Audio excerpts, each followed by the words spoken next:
Melihat orang terkasih terbaring lemah di ICU dengan berbagai selang dan mesin bisa menjadi pengalaman yang sangat menakutkan dan membingungkan. Apalagi ketika dokter menjelaskan tentang gagal napas, rasanya dunia berhenti sejenak, penuh tanda tanya dan kecemasan. Apa sebenarnya yang terjadi pada paru-parunya? Apakah ini berarti akhir? Perasaan takut, tidak berdaya, dan putus asa itu sangat wajar. Tapi Anda tidak sendiri. Video ini hadir khusus untuk Anda, para keluarga pasien, untuk mengurai satu persatu misteri di balik istilah medis ini, agar Anda bisa lebih memahami, lebih tenang, dan memberikan dukungan terbaik. Pernahkah merasa bingung dan cemas saat dokter menjelaskan tentang gagal napas di ICU? Wajar sekali. Kami di sini untuk menjelaskan setiap tipe gagal napas di ICU dalam bahasa yang santai dan mudah dimengerti, khusus untuk Anda, agar Anda bisa lebih tenang dan memahami perawatan orang terkasih. Bersama kita akan membuka tirai misteri di balik istilah medis ini, menghilangkan sedikit demi sedikit beban kekhawatiran yang mungkin Anda rasakan. Tujuan kami adalah memberdayakan Anda dengan pengetahuan, karena memahami adalah langkah pertama menuju ketenangan di tengah badai. Apa sebenarnya arti gagal napas? Dalam bahasa paling sederhana, gagal napas berarti paru-paru seseorang tidak bisa berfungsi sebagaimana mestinya, baik itu mengambil cukup oksigen dari udara ke dalam darah atau membuang karbon dioksida berlebih dari darah keluar tubuh. Bayangkan seperti sebuah mesin mobil yang mendadak tidak bisa menghisap bensin atau membuang gas buangnya. Tentu mobilnya akan mogok. Sama halnya dengan tubuh kita. Ini adalah kondisi yang serius, namun penting diingat bahwa gagal napas adalah sebuah gejala atau sindrom, bukan penyakit itu sendiri.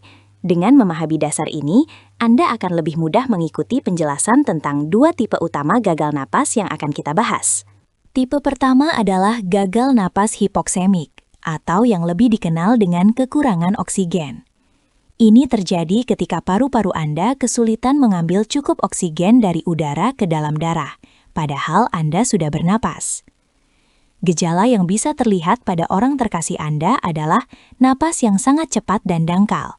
Bibir atau ujung jari mungkin tampak kebiruan, atau mereka bisa terlihat bingung dan gelisah. Penyebab umumnya bisa karena infeksi paru-paru berat seperti pneumonia, atau kondisi yang lebih serius seperti ARDS, Acute Respiratory Distress Syndrome. Dokter akan fokus memberikan oksigen tambahan, seringkali melalui ventilator, untuk memastikan tubuh mendapatkan pasokan oksigen yang vital dan membantu sel-sel pulih dari kekurangan. Kemudian, ada tipe kedua, gagal napas hiperkapnik. Di sini, masalah utamanya adalah penumpukan karbon dioksida di dalam tubuh. Karbon dioksida ini adalah sampah yang harus dibuang oleh paru-paru. Jika paru-paru tidak bisa membuangnya secara efektif, kadar CO2 di darah akan meningkat. Ini bisa membuat pasien merasa sangat lemas, mengantuk, bahkan bisa menyebabkan penurunan kesadaran. Kondisi seperti PPOK, penyakit paru obstruktif kronis yang parah, atau masalah pada otot yang membantu pernapasan sering menjadi penyebabnya. Penanganannya seringkali juga melibatkan ventilator yang membantu membuang karbon dioksida berlebih ini, mengurangi beban kerja paru-paru, dan memberikan waktu bagi tubuh untuk beristirahat dan pulih. Penting untuk diingat, gagal napas bukanlah sebuah penyakit itu sendiri, melainkan kondisi darurat yang disebabkan oleh masalah kesehatan lain.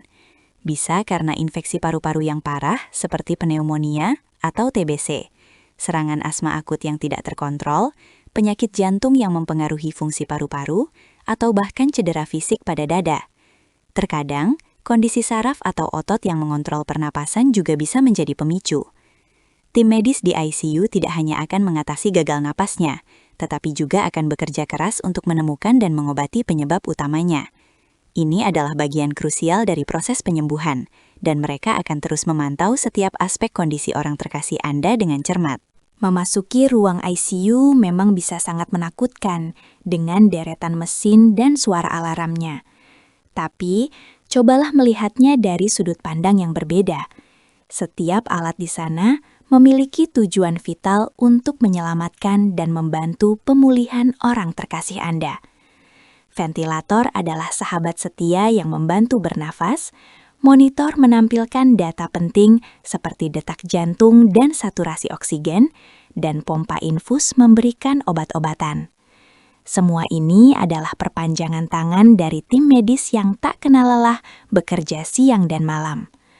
Ruangan ini, meskipun tampak steril, sebenarnya dipenuhi dengan harapan, dedikasi, dan teknologi canggih yang dirancang untuk memberikan perawatan terbaik di saat-saat paling kritis. Sebagai keluarga, peran Anda sangatlah penting dan tak tergantikan dalam proses ini.